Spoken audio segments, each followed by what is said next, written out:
Business చేసే ఏ వ్యక్తికైనా ఓపిక అనేది చాలా ఉండాలండి. తనకది ఎక్కడ లూజ్ అయిందో అనేది చెప్పలేను. కానీ అవ్వడమైతే అయిపోయింది.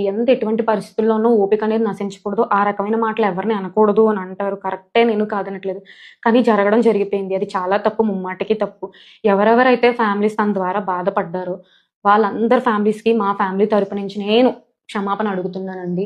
ఇంకా ఏదైతే జరుగుతుందో ఇంకా తను అపాలజీ అయితే చెప్పేసింది. ఈ మ్యాటర్ ఇంక ఇక్కడితో వదిలేస్తే నేను రిక్వెస్ట్‌గా అడుగుతున్నాను. ఇంక వదిలేస్తే మంచిదని చెప్పి నేను కోరుకుంటున్నానండి. ఈ 4 రోజుల నుంచి మా ఫ్యామిలీ ఎంతైతే బాధపడుతుందో, ఎదుటి ఫ్యామిలీస్ కూడా అంతే బాధపడుతున్నాయని నేను అర్థం చేసుకోగలను. ఎవరైతే అలేఖ్య చేత బాధపడ్డారో వాళ్ళందరికీ నా తరపున, నా ఫ్యామిలీ తరపున, అలేఖ్య తరపున క్షమాపణ అడుగుతున్నాను.